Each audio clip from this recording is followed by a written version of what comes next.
Greetings, everybody. This is 13451 here, and welcome to another late episode of Weeb Warriors. Unfortunately, Jordan cannot join me this week, but all in all, everything will be perfectly fine. I was just super tired yesterday, ultimately very lethargic, and I just couldn't bring myself to actually stay awake for the entire day. So this week's episode would be on Tuesday. Let's hope that I'm actually on time next week. Okay, so let us get to the reviews. I want to start with a show that we admittedly skipped last week. That would be Kaguya-sama Loves War. And these would be episodes 8 and 9. With all you need to know in episode 8 is that we're introduced to Miyuki's sister, Kei. And we have a little bit more of the characters interacting with each other, primarily around final exams and how Inugami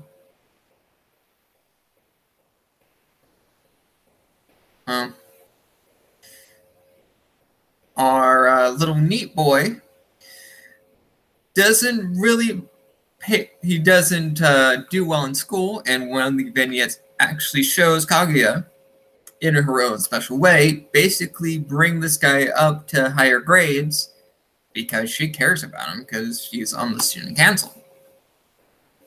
But mostly the episode, the review for Kaguya-sama this week will be primarily focused on episode 9, which centers primarily, or the whole crux of this is centered around a thunderstorm, which Chika is terrified of because apparently thunder will steal her belly button. Good to know. So the whole ploy that Kaguya presents to us, the audience here, in her state of mind, is that Miyuki doesn't own a car because he is somebody that worked himself up from the top and isn't privileged like Kaguya and the other characters are. So he has to take the train home to and from school. But with the typhoon going on, trains are delayed. So Kaguya does everything in her power to basically kind of coerce him to drive with her in her vehicle. Which there was a funny moment in one of the other vignettes, like a later part of the episode, where the maid, Hayasuka,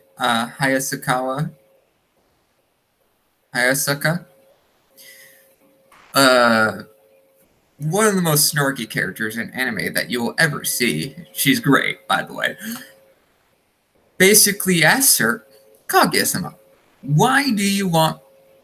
So you're really going to let him ride in the car? What am I supposed to do? She's like, walk. Like, are you a demon? Which then leads to a very hilarious scene where Miyuki, in top, like, breakneck speed, rides his bike, splashing Kaguya with water, which inevitably leads her to have a cold. And something that is shown in the manga, but for the first time here,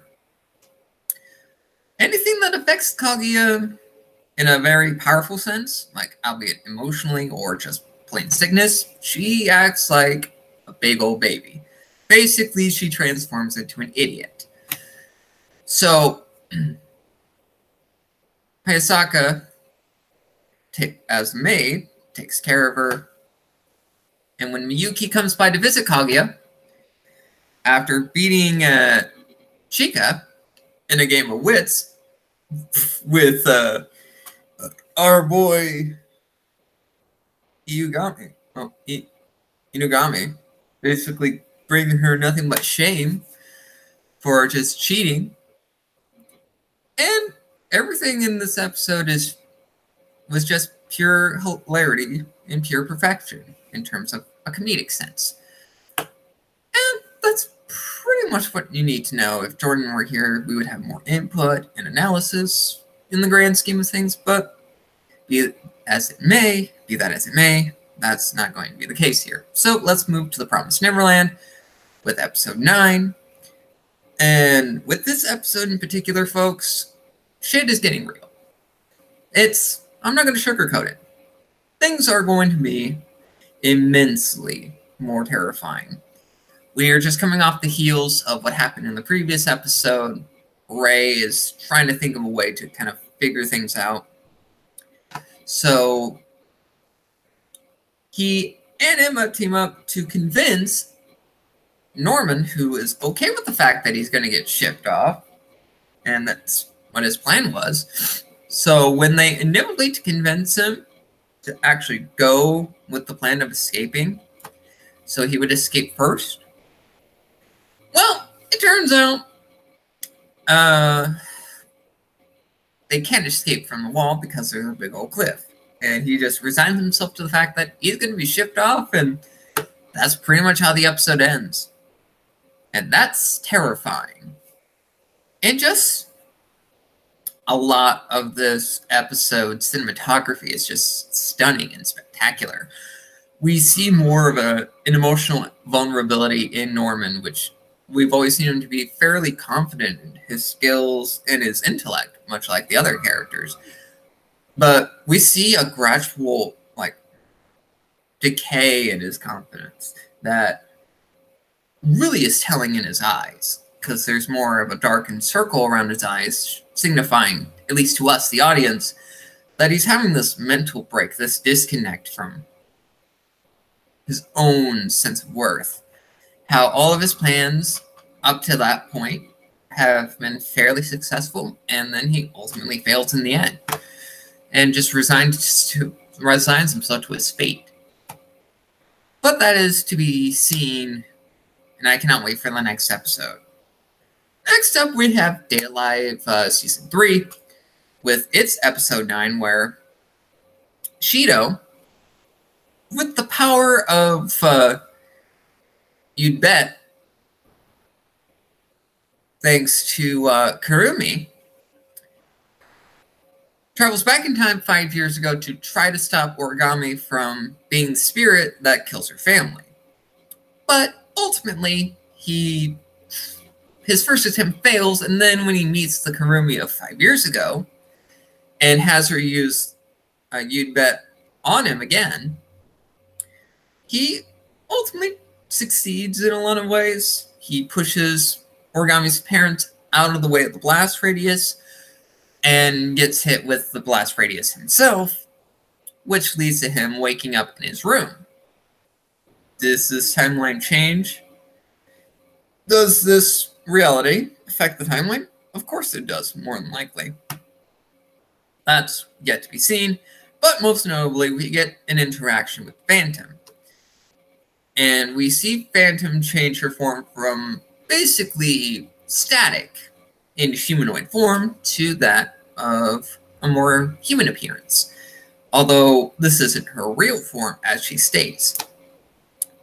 All in all, I cannot wait to see more of this series, to see what episode 10 has to offer, because it basically implies that it's a different timeline, and it's called Another Timeline, Another Girl. So I cannot wait to see what happens next. Next up, Raising the Shield Hero, episode 9. This is focused primarily on Melty, and our gang's interactions with her, with the Feelortol,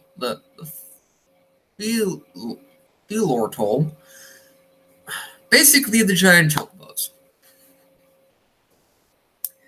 And she joins them on many different adventures within the episode, and then by the end of the episode, as it did in the light novels and the manga, she is revealed to be the younger sister of Mine and the heir apparent to the throne.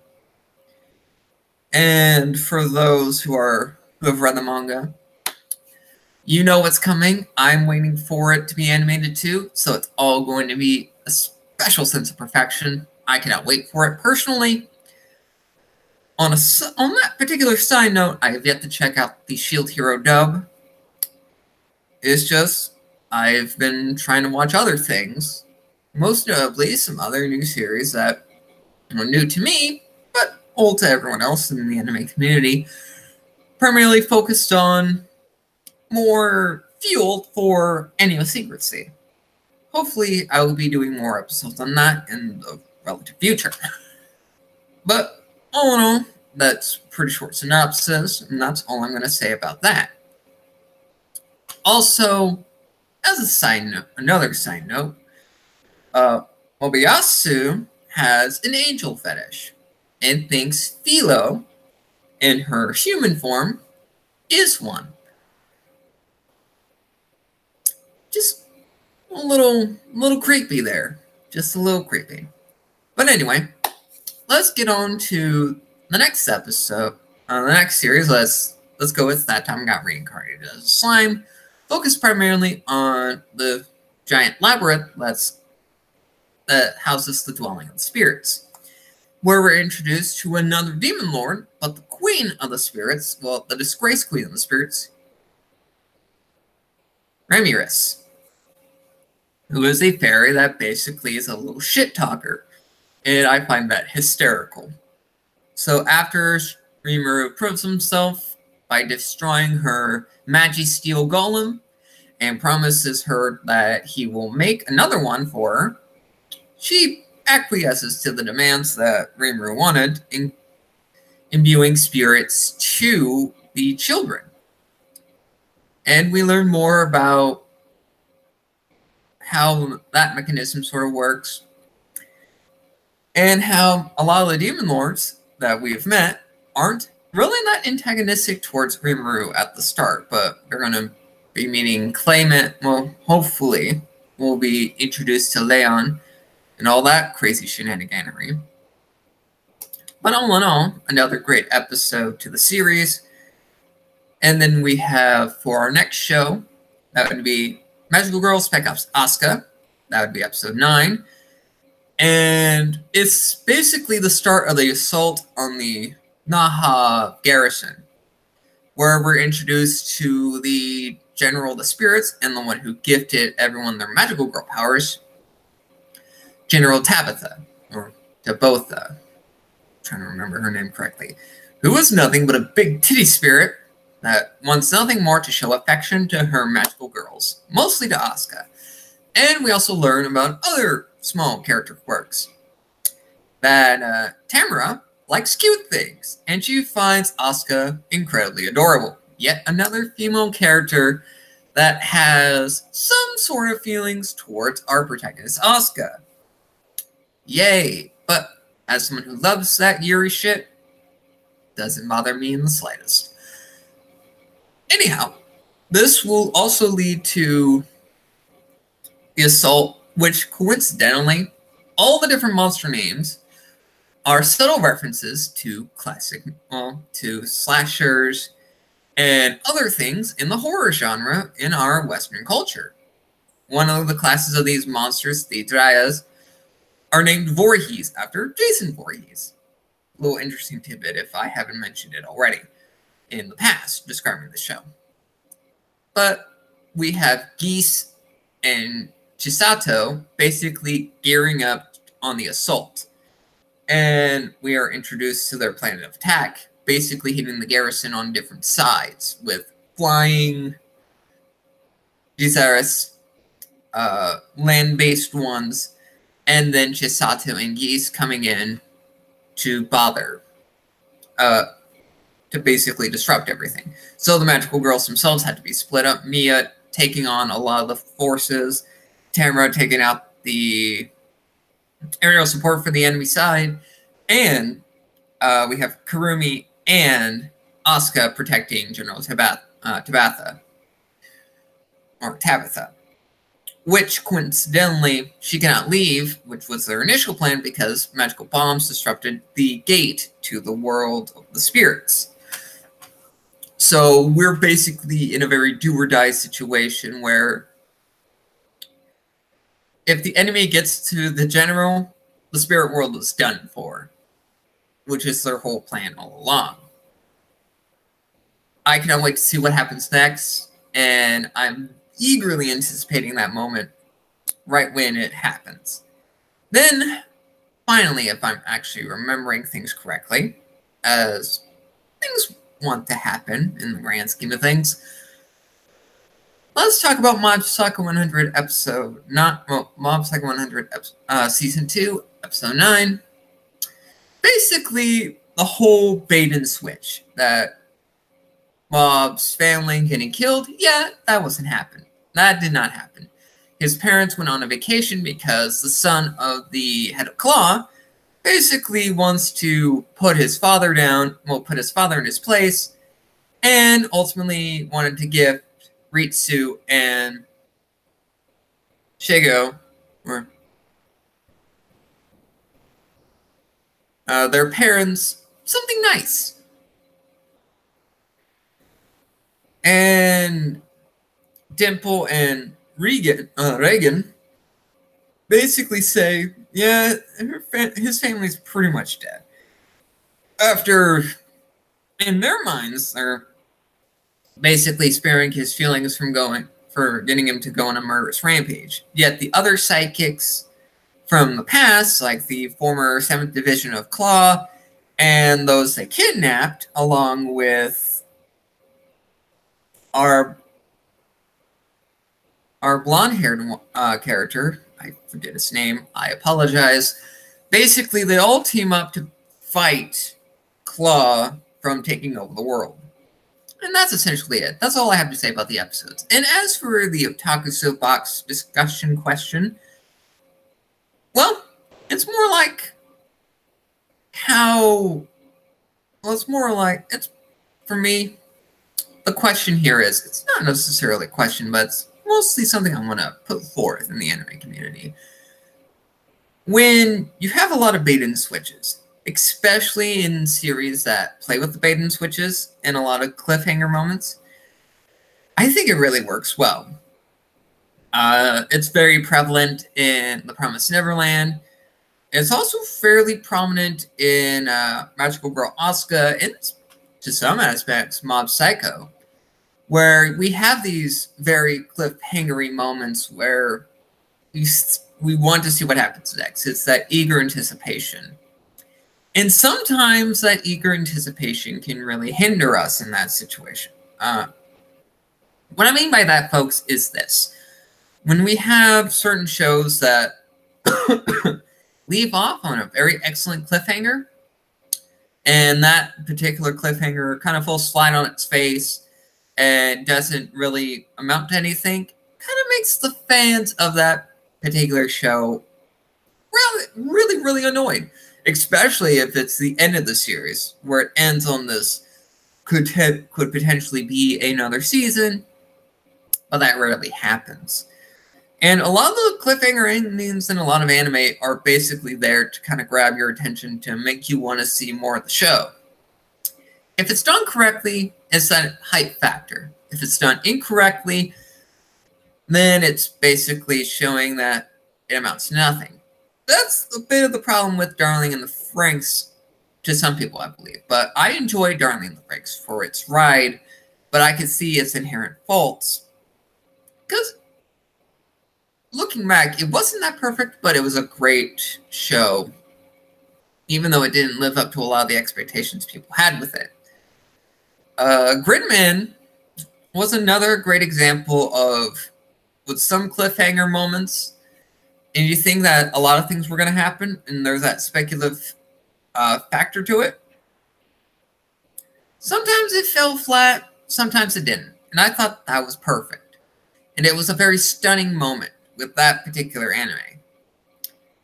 And those who have had source material basically getting adapted, those knee-jerk moments that allow the characters to actually surpass all expectations, that is also a very stunning moment.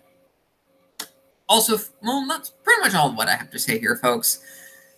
Join me next week at our regular time. I would also like to announce that pretty soon here, in the coming months, it's a work in progress, but you're about to witness a future author or a future published author, because I am publishing a collection of short stories, short horror stories. And I'm in the midst of re-editing an old story. Then, over a few months before summer, I will deliver each of these individual manuscripts to my publisher and seeing what we can do. And the limit is, well, the minimal limit is 1,000 pages. That is something I can easily work with, with each of these short stories. So, I will let you guys know how each of these would be.